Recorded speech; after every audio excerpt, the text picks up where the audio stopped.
Muy buenos días, mis amados hermanos de Iglesia Cristiana La Viña. Para mí es un honor el poderles saludar desde San Salvador, Centroamérica, y tener el privilegio de dirigir este tiempo en la palabra. ¡Vamos! Es un hermoso privilegio el poder dirigirme a ustedes en este momento, en el tiempo de abrir la palabra de Dios y el poder estudiar referente a nuestro glorioso Dios, referente a nuestro glorioso Señor. Recordemos aquellos temas de los que hemos estado platicando recientemente. Por ejemplo, el hecho de que Jesús es el Cristo y hemos hablado de la importancia de esta afirmación, de cómo 4000 años de historia bíblica nos apuntan a la venida del Mesías desde aquel momento en el Edén donde Dios profetiza la victoria de la simiente de la mujer y al mismo tiempo profetiza su muerte. Vemos cómo este protoevangelio se desarrolla con Dios escogiendo una raza, escogiendo una familia y trayendo al Cristo en este contexto especial. Entendemos que la palabra Cristo se traduce también como Mesías en el hebreo. Cristo es el griego y ambos significan lo mismo, significan el ungido, el elegido, el especial de Dios. Y vimos cómo Jesús de Nazaret es este Cristo del que estamos hablando. Jesús es el Rey eterno, legalmente hablando, porque cumple todos los requisitos de la ley. Hemos visto que Él es el heredero único de las bendiciones de la ley y también es el único método legal para el perdón de nuestros pecados. Ahora, toda esta maravilla y esta grandeza que significa nuestro Señor Jesucristo para nosotros, también es importante saber que lo es porque Dios nos escogió para colocarnos en Cristo Jesús. Y es porque Cristo es un Rey eterno, porque Cristo está firme en su trono, porque Cristo cumplió la ley y es el heredero de las promesas, que en Cristo, para Cristo, las promesas son en Él, sí, porque para Él son sí y son amén. Y nosotros que estamos en Cristo, ciertamente recibimos de esas bendiciones. Ahora hemos estado estudiando un poco del por qué Dios nos ha colocado en Cristo y parte de lo que hablábamos anteriormente es que Dios nos colocó en Cristo en primer lugar para que vivamos para Él, para vivir en santidad. Y esto lo repite la Biblia una y otra vez cuando habla sobre nuestra elección. Nos enfatiza una y otra vez que Él nos eligió para que vivamos en santidad. Ahora, otro de estos grandes propósitos es el que vamos a ver el día de hoy y lo he titulado con una de las frases de los versículos que vamos a ver el día de hoy y es: a Él sea la gloria por los siglos de los siglos. Dios nos colocó en Cristo con la intención de que Él sea glorificado, con la intención de que Dios sea glorificado. La base de nuestra enseñanza, nuestro texto base es Salmos 139, versículo 17, que dice: cuán preciosos me son, oh Dios, tus pensamientos, y cuán grande me es la suma de ellos. Quisiera reflexionar por unos minutos que el producto inminente de estar en Cristo es adorar a Dios. Basta con ver cómo hemos sido dotados los seres humanos de intelecto para podernos dar cuenta que Dios nos ha dado la capacidad de entender, de investigar, de aprender y de responder a este conocimiento con nuestras emociones. Es imposible estar delante de Dios, conocer la grandeza, la misericordia, el amor de Dios y la grandeza de sus maravillas sin que nuestra boca exprese la adoración hacia Él. Y esto es importante porque la adoración estaría dentro de aquellas cualidades que Dios ha depositado en nosotros como resultado del entendimiento. Bien, ahora Westminster lo refleja de esta forma. En el Catecismo Mayor de Westminster, la pregunta número 1 dice: ¿cuál es el fin principal y más noble del hombre? Y la respuesta que se tiene es: el fin principal y más noble del hombre es glorificar a Dios y gozar de Él para siempre. ¿Por qué esta pregunta es la primera? ¿Y cuál es la intención de que el hombre entienda cuál es el propósito de su existencia? Es sencillo. Dios nos ha dado la oportunidad de honrarlo, de glorificarlo, a pesar de nuestra limitación. El día de hoy tengo el privilegio de enseñarles un tema del cual estoy completamente seguro que no existe en mí la capacidad de transmitir la grandeza del Dios que tenemos, la grandeza de el por qué debemos adorarlo. Y sin embargo, mis queridos hermanos, la Biblia nos muestra constantemente que es importante que entendamos que hemos sido creados para glorificar a Dios. Aquí es donde se plantean dos preguntas que han tenido en constante crisis a los teólogos de los cristianos en los últimos siglos. Una de esas preguntas es: ¿se puede conocer a Dios realmente? Hay un bando que dice que no, que Dios no puede ser conocido en absoluto, y otro bando que dice que podemos conocer a Dios hasta donde Dios ha permitido en su revelación, tanto general como especial, que él pueda ser conocido. Un debate muy importante se llevó a cabo durante 10 años en los Estados Unidos referente de esto, donde la conclusión específica es esto último que les mencionaba. Dios puede ser conocido por su revelación general, que es la naturaleza, y por su revelación especial, que es la Biblia. Más allá de eso, pues no podemos conocer a Dios en otras cualidades más que en aquello que Él mismo ha decidido revelarse. Ahora, la segunda pregunta entonces es: ¿por qué razones debemos de conocer a Dios? Aquí traigo unas pequeñas, pocas de muchísimas, hay muchísimas razones, pero algunas. Dios nos escogió para conocerlo. Miren lo que dice Juan 17:3. Y esta es la vida eterna, que te conozcan a ti, el único Dios verdadero, y a Jesucristo, a quien has enviado. De manera que la vida eterna está totalmente ligada con el conocimiento del Dios verdadero y con el conocimiento de nuestro Señor.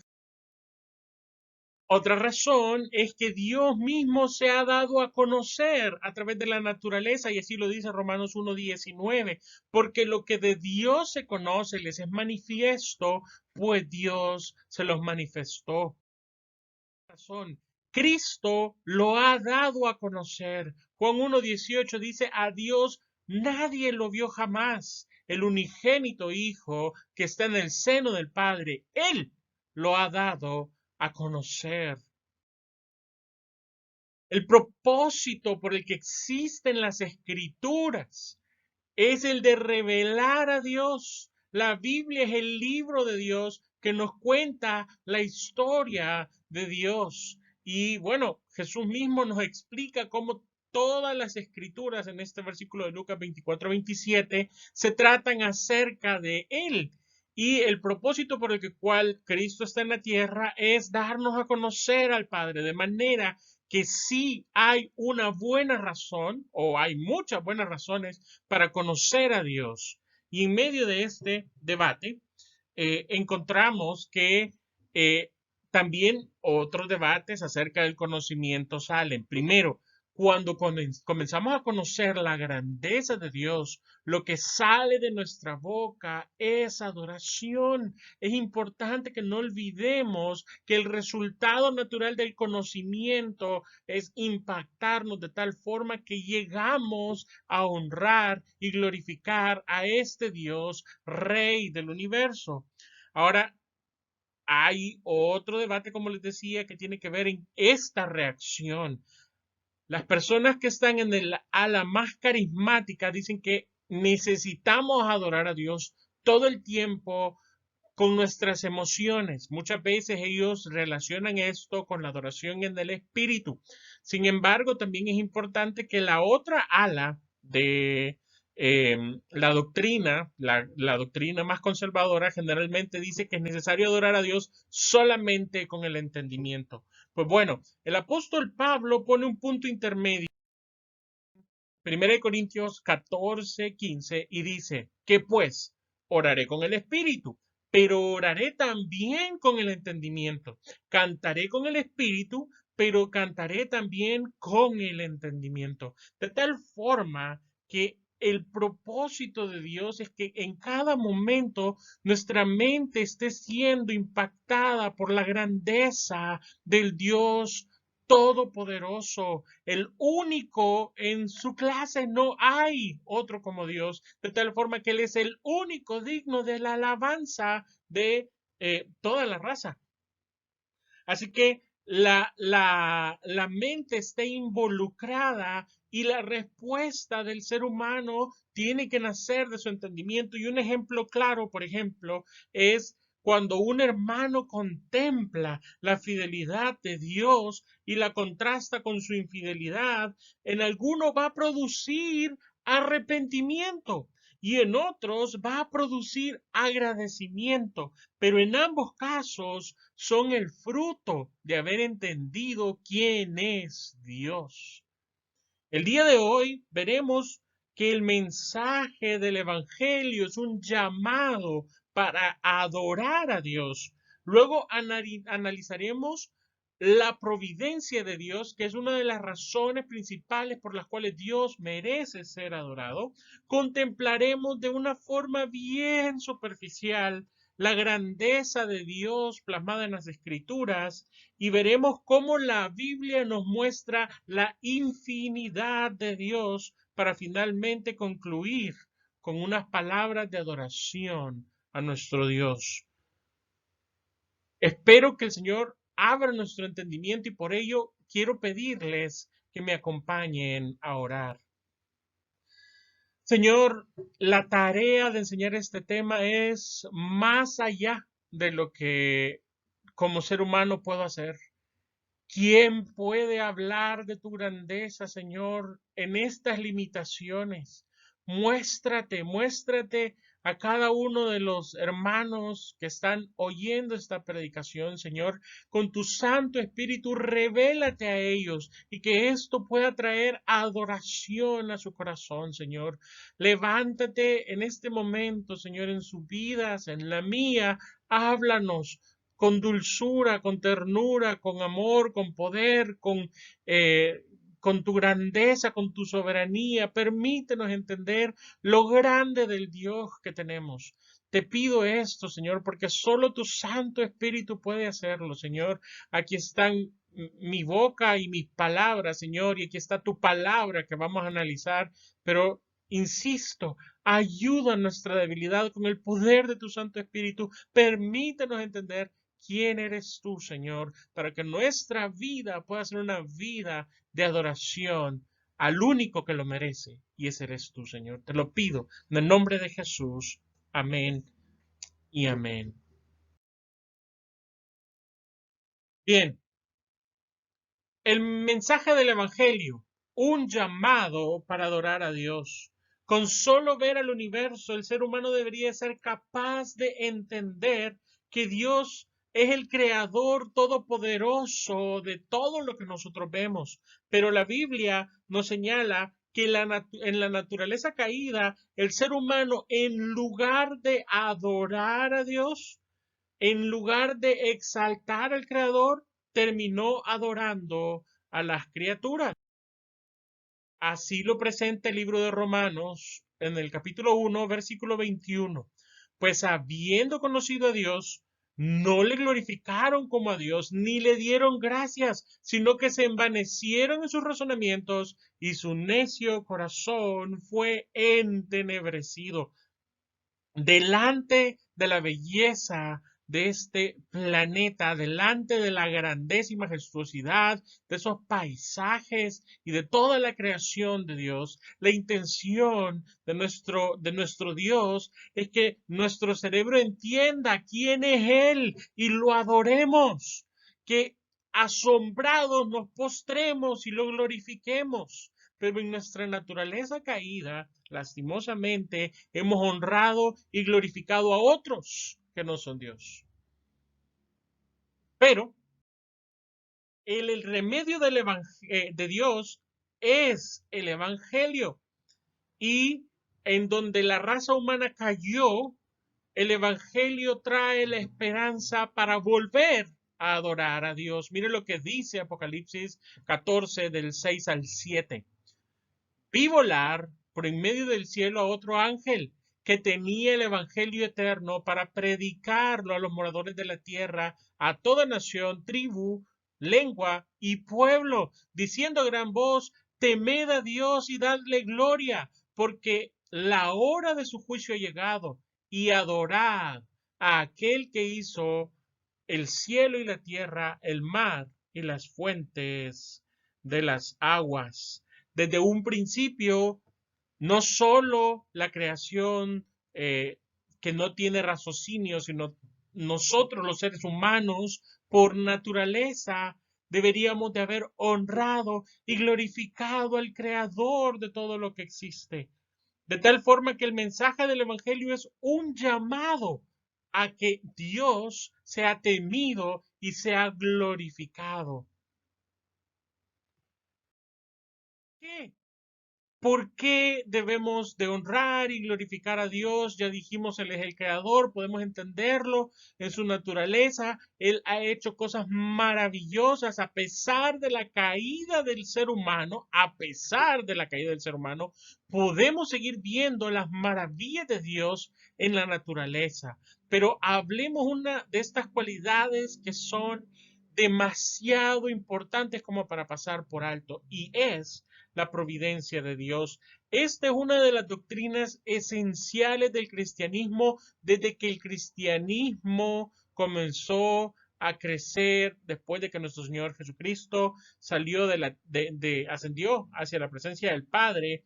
Es importante que entendamos que esta doctrina nos explica que detrás de todas las cosas que ocurren en nuestra vida está la autorización de parte de Dios. No solo se trata de la provisión, que sí tiene que ver la provisión de Dios económica para el alimento, el sustento, sí tiene que ver, pero hay mucho más de por medio. La providencia alcanza a todo ser vivo, como lo dice, por ejemplo, Mateo 5:45. Para que seáis hijos de vuestro Padre que está en los cielos, que hace salir el sol sobre los malos y buenos, y que hace llover sobre justos e injustos. Esta es la providencia de Dios, que a pesar de que hay enemigos declarados de Dios, sigue haciendo salir el sol sobre ellos y sigue haciendo llover sobre aquellos que actúan en contra de los principios de Dios, porque esa es la forma en la que Él lo determinó. Dios trae provisión indistintamente a todo ser humano, sea bueno o sea malo. Es decir, que necesitamos entender que esta doctrina incluye todo lo que viene en nuestra vida. Y a veces es un tema delicado porque muchos cristianos no están dispuestos a entender y recibir esta verdad. Pero es importante saber que aunque Dios no creó el pecado ni hizo lo malo, Él autorizó por su plan que estas cosas ocurrieran. No es Dios el que trae el pecado, pero el pecado no puede ocurrir si Dios no lo autoriza. A eso se le llama la providencia de Dios. No lo crea, lo permite con un plan, con un propósito. Y es ahí donde entramos en zonas muy complicadas, porque muchos de nosotros hemos vivido situaciones muy difíciles que no podemos explicarlo, pero necesitamos saber que el Dios Santo y Todopoderoso que está sentado en su trono lo autorizó para su gloria. Y un versículo muy importante en el que quiero que reflexionemos unos segundos está en Lamentaciones. Lamentaciones 3:37 al 42. ¿Quién será aquel que diga que sucedió algo que el Señor no mandó? ¿De la boca del Altísimo no sale lo malo y lo bueno? ¿Por qué se lamenta el hombre viviente? Laméntese el hombre. Escudriñemos nuestros caminos y busquemos y volvámonos a Jehová. Levantemos nuestros corazones y manos a Dios en el cielo. Todo lo que ocurre en nuestra vida sirve los propósitos de Dios en nuestra vida. Él usa para nuestro bien, para que todo esto redunde para su gloria.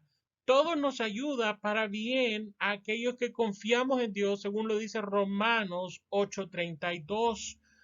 Por lo cual, aunque yo lo vea malo y duro e inentendible, sin embargo, Dios merece ser adorado. Dios merece ser exaltado. En medio de este momento tan difícil, esta pandemia que está ocurriendo, cualquiera podría pensar que se le salió de las manos y entonces Satanás y un demonio de enfermedad, como lastimosamente mucha gente lo ha dicho, han venido y se salieron del poder de Dios y ellos han hecho que el plan de Dios se estropee para la vida de muchas personas. Pues no es así, mis queridos hermanos. Y aunque yo no puedo dar la respuesta sobre todo lo que Dios está haciendo en la vida de muchas personas, puedo darte la certeza bíblica que lo está haciendo para su gloria. Y no solo eso, quiero al mismo tiempo apuntar a cómo realmente nuestra raza humana, por su maldad, merecería, mis queridos hermanos, más de estas cosas y que si no ocurren es por la misericordia de Dios, porque en su plan Él está preparando los tiempos para su venida. Así que es importante que entendamos que tanto por lo bueno como por lo malo que nosotros apreciemos que está ocurriendo en nuestra vida, Dios merece ser glorificado.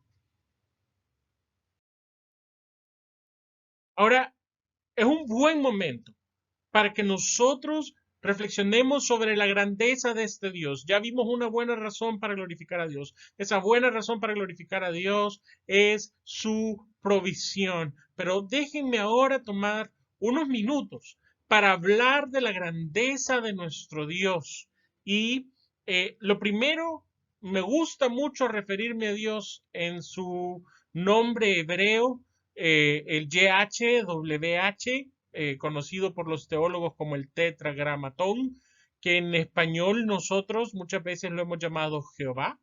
En hebreo también, pues se llama Yahweh en su pronunciación, es el mismo nombre, pero quiero hablar de la grandeza de este Dios, el que era, el que es y el que será. La Biblia dice que el significado de este nombre es yo existo por mí mismo. Es decir, que él no necesita nada que le dé una lógica o una razón para su existencia. Ahora, ¿por qué es importante el poder reconocer quién es él?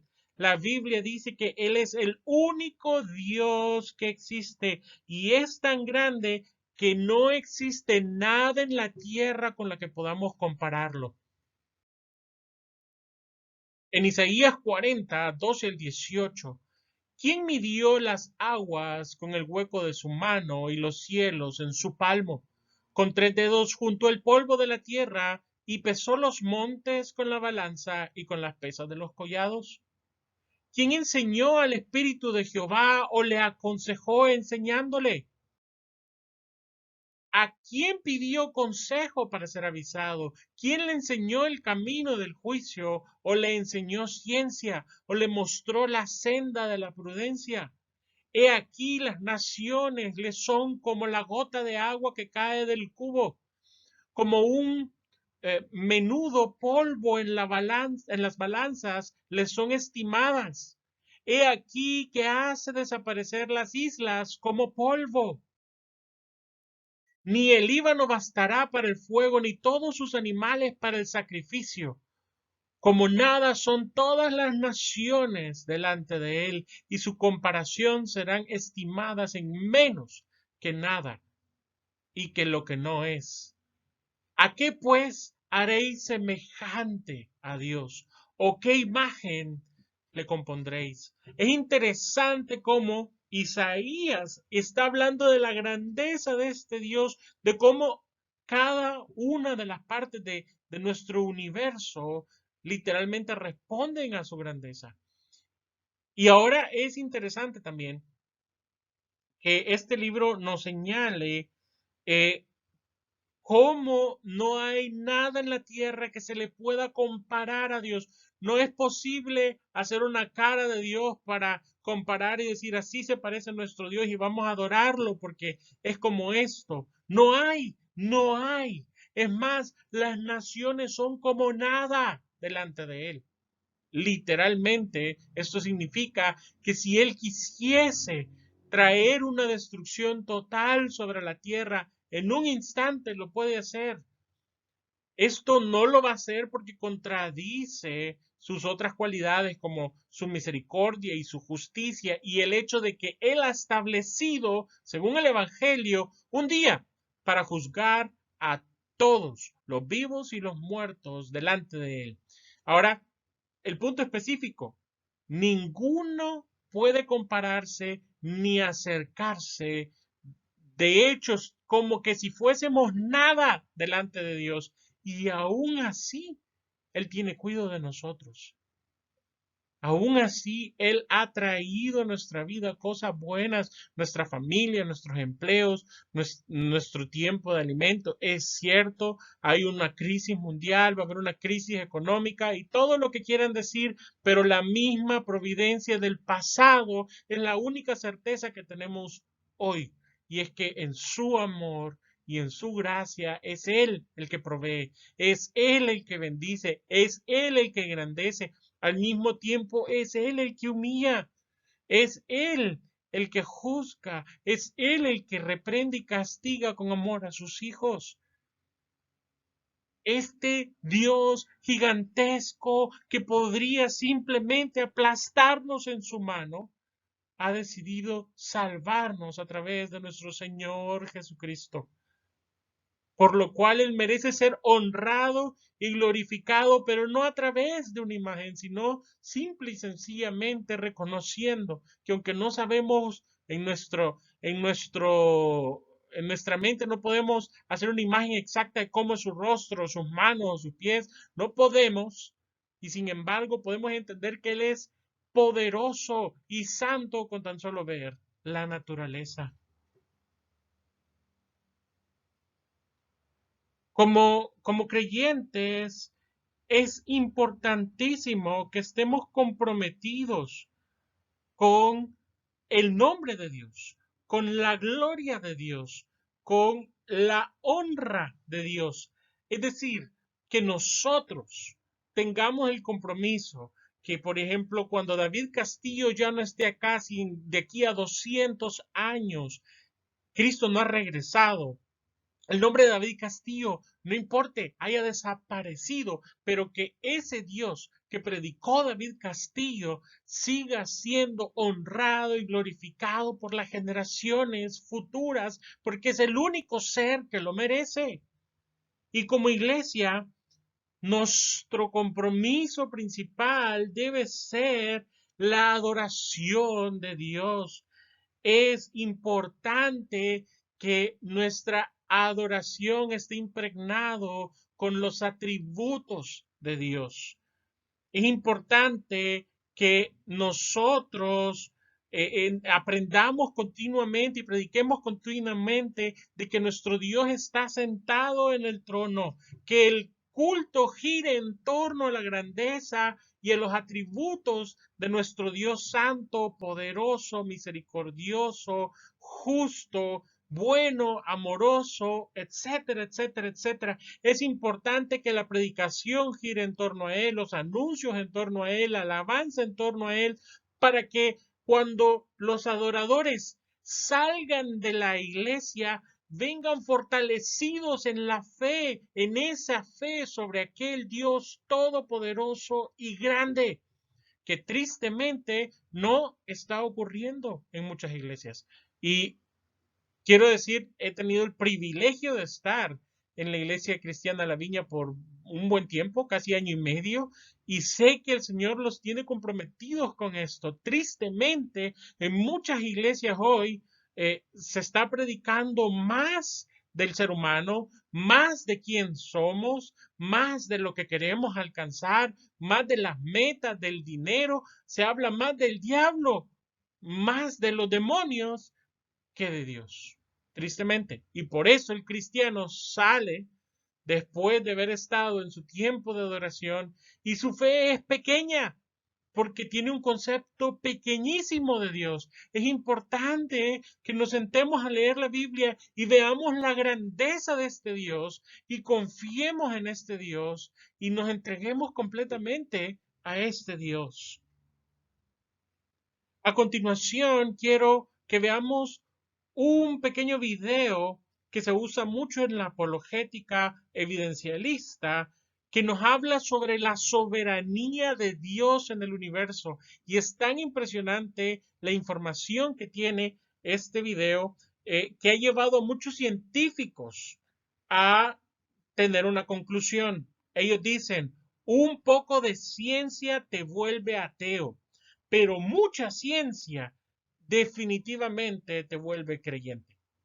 Quiero que vean el siguiente video, lo vamos a ver juntos.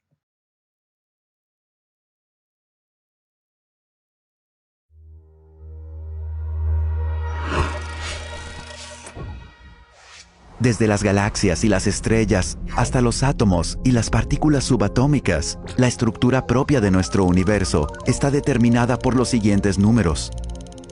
Estas son las constantes y cantidades fundamentales del universo.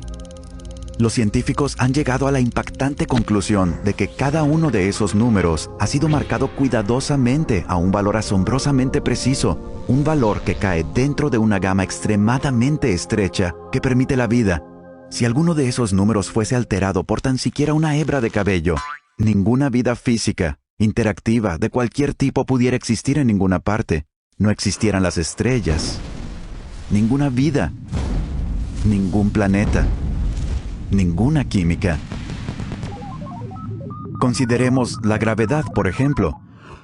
La fuerza de la gravedad está determinada por la constante gravitacional. Si esa constante variara en tan siquiera 1 en 10 elevada a las 60 partes, ninguno de nosotros existiría. Para poder entender lo extremadamente estrecha que es esa gama que permite la vida, imaginémonos un medidor que esté dividido en incrementos de 10 elevado a incrementos de 60. Para entender cuántos pequeños puntos en el medidor eso representa, comparémoslo con el número de células que hay en nuestro cuerpo o con el número de segundos que han transcurrido desde que comenzó el tiempo. Si la constante gravitacional hubiese estado desajustada tan siquiera por uno de esos infinitesimalmente pequeños incrementos, el universo o se hubiera expandido y diluido de una manera tan rápida que ninguna estrella se hubiera formado y la vida no pudiera existir, o se hubiese colapsado sobre sí mismo teniendo el mismo resultado: ninguna estrella, ningún planeta, ninguna vida. O consideremos la tasa de expansión del universo.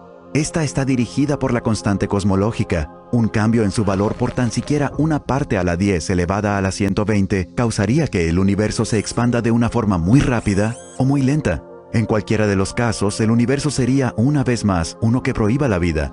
U otro ejemplo de ajuste fino: si la masa y la energía del universo primitivo no estuvieran distribuidas uniformemente a una precisión incomprensible de una parte de 10 elevada a la 10 a la potencia de 123, el universo sería hostil para la vida de cualquier tipo. El hecho es Nuestro universo permite la vida física e interactiva solo porque esos y muchos otros números han sido independiente y exquisitamente balanceados sobre un filo de navaja. A donde quiera que miran los físicos, ellos ven ejemplos de ajuste fino. El increíble hecho es que los valores de estos números parecen haber sido finamente ajustados para hacer posible el desarrollo de la vida.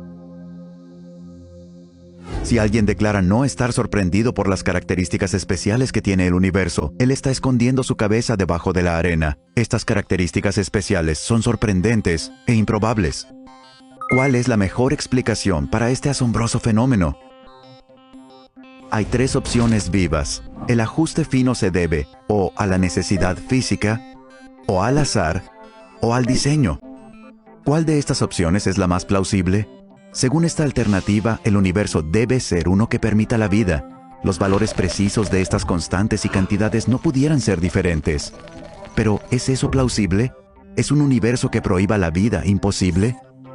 Lejos de serlo, no solo es posible, sino que es mucho más probable que un universo que permita la vida. Las constantes y cantidades no están determinadas por las leyes de la naturaleza. No hay ninguna razón o evidencia que sugiera que el ajuste fino sea necesario. ¿Qué hay del azar? ¿Fue que tuvimos mucha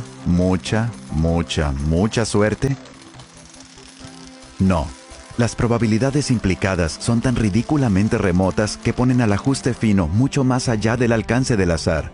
Así que en un esfuerzo para mantener esta opción viva, algunos han ido mucho más allá de la ciencia empírica y han optado por adoptar un enfoque más especulativo conocido como el multiverso. Ellos se imaginan a un generador de universos produciendo un gran número de universos y que probablemente con el tiempo surgirán universos que permitan la vida. No obstante, no hay evidencia científica para la existencia de este multiverso. No puede ser detectado, observado, medido o probado. Y el propio generador de universos iría a requerir una gran cantidad de ajuste fino. Además, pequeñas áreas de orden son mucho más probables que las áreas grandes. Así que el universo más probable y observable sería uno que sea pequeño, habitado por un único y simple observador. Sin embargo, lo que realmente observamos es la misma cosa que menos deberíamos esperar. Un universo vasto, espectacularmente complejo, altamente ordenado, habitado por billones de otros observadores. Por lo tanto, incluso si el multiverso existiese, lo cual es un punto debatible, este no haría nada para explicar el ajuste fino. Dada la improbabilidad de la necesidad física o del azar, la mejor explicación del por qué el universo está finamente ajustado para la vida puede muy bien ser que él fue diseñado de esa manera.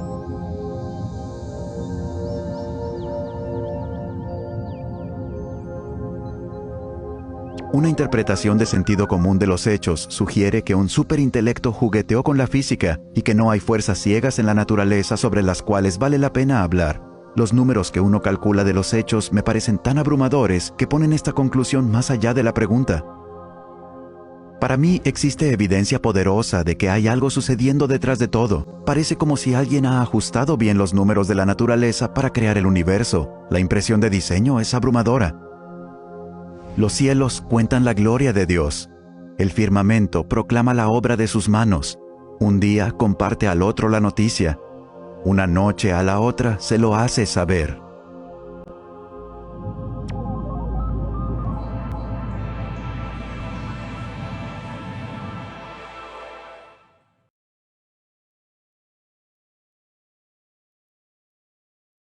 ¡Wow! Tenemos un Dios gigantesco, el creador de este universo, que además es el sustentador de esta tierra, nos ha dado la gracia de poder vivir en un universo donde era improbable que existiera la vida, donde no había ni la más remota probabilidad que por sí mismo existiese algo, y el estudio del universo lleva a los científicos a la conclusión de que hay un diseño y por ende un diseñador detrás de este universo. Por ello, para mí es importante el siguiente salmo que vamos a estudiar, lo vamos a leer completito, vamos a quedarnos analizando solo unos segundos cada una de las frases que nos presenta este salmo, porque es un salmo largo, pero es importante para mí que lo leamos y nos demos cuenta de la posición del hombre frente a este maravilloso Dios. Salmo 139, del 1 hasta el terminar. Dice, oh Jehová, tú me has examinado y conocido.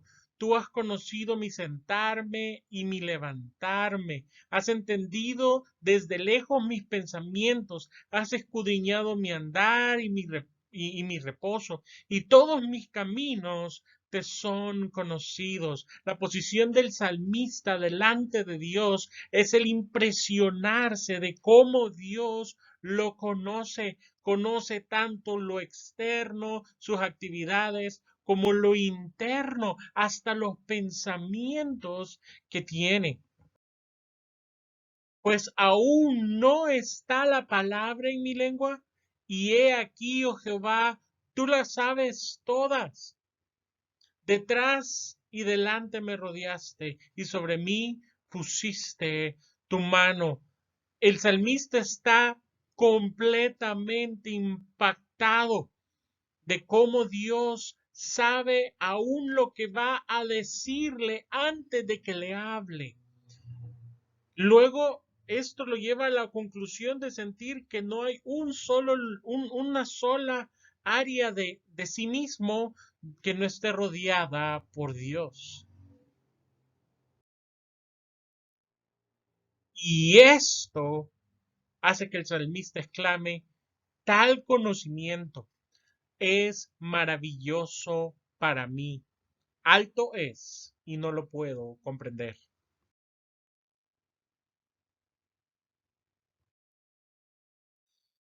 ¿A dónde me iré de tu espíritu? ¿Y a dónde huiré de tu presencia? Si subiere a los cielos, ahí estás tú. Y si en el Seol hiciere mi estrado, he aquí, ahí tú estás. Y esto es literalmente una sensación y un entendimiento de la omnipresencia de Dios. No hay un solo lugar en donde alguien pueda ocultarse de Dios. Claramente Él habita en los cielos, pero también la palabra Seol se ocupa para describir el lugar al que van los muertos. Y literalmente dice, aun si me voy a ese lugar, ahí tú estás.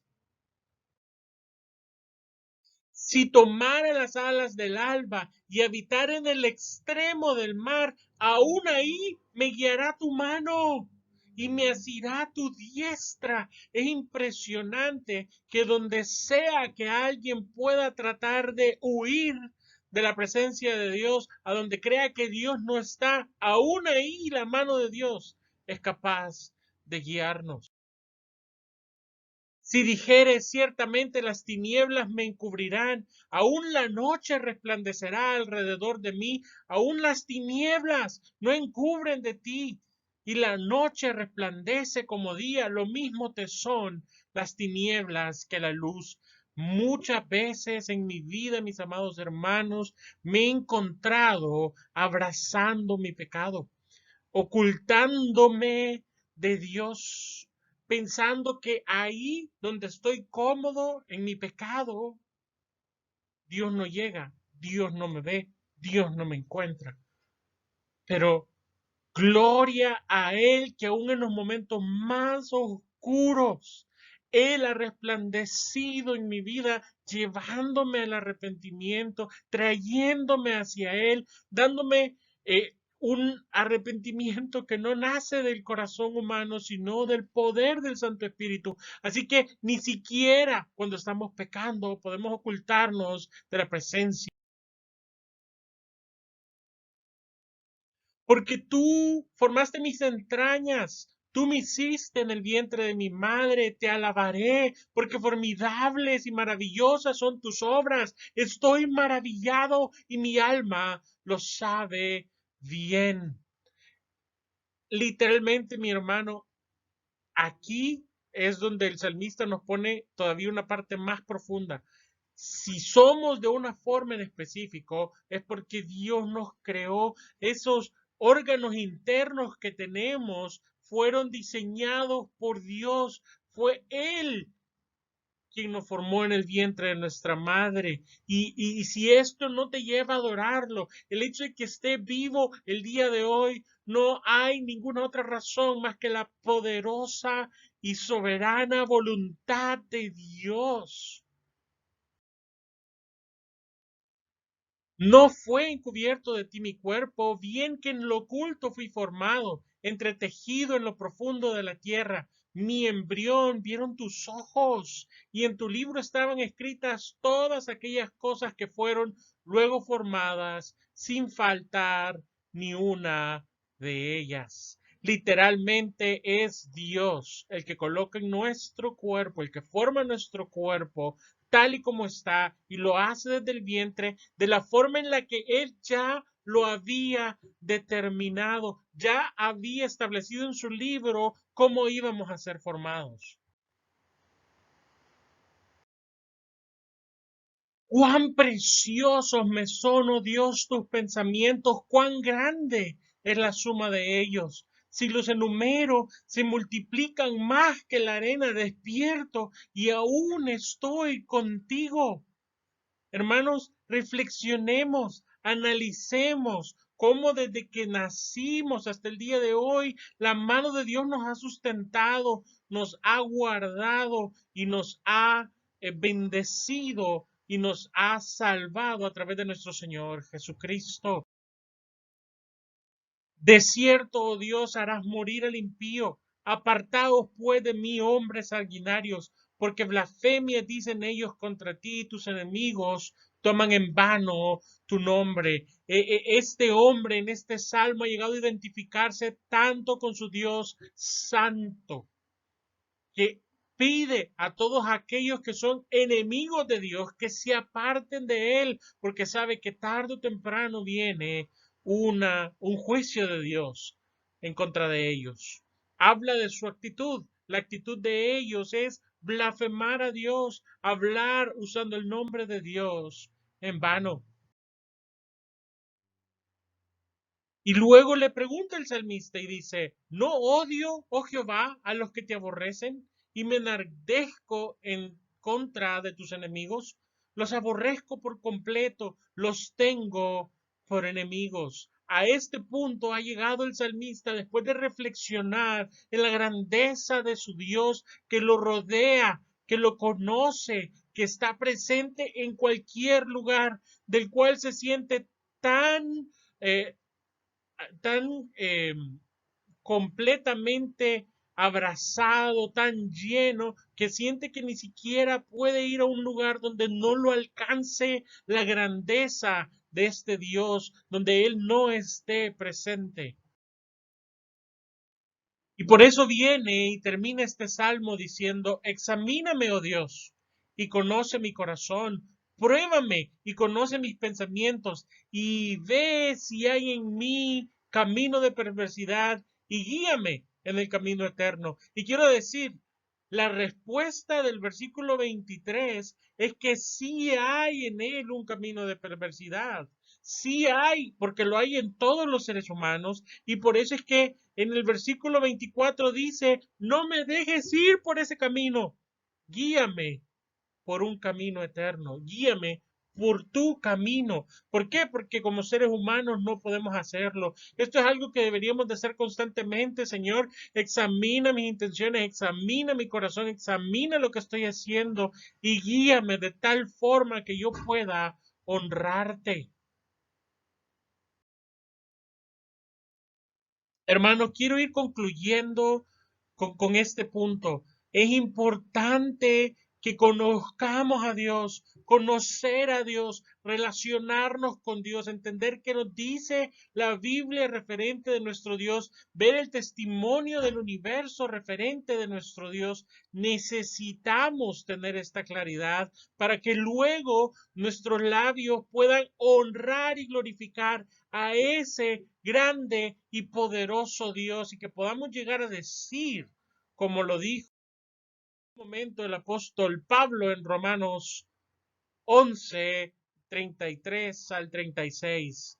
Oh profundidades de la riqueza de la sabiduría y de la ciencia de Dios, cuán insondables son sus juicios e inescrutables sus caminos, porque ¿quién entendió la mente del Señor? ¿O quién fue su consejero? ¿O quién le dio a él primero para que fuese recompensado? Porque de él y por él y para él son todas las cosas. A él sea la gloria por los siglos de los siglos. Amén. Mis queridos hermanos, el día de hoy la invitación es que tomemos un tiempo a diario para reflexionar de la grandeza de Dios, que escudriñemos las escrituras con la intención de conocer a este Dios santo y poderoso, para honrarlo, para exaltarlo, para glorificarlo, para que cada una de nuestras actividades diarias estén comprometidas con levantar su nombre, para que nuestra actividad como iglesia sea honrarlo y glorificarlo a Él. Les agradezco mucho por su tiempo, por la oportunidad de compartir esto y de nuevo postrémonos delante de Dios, adoremos su majestad. Que el Señor les bendiga.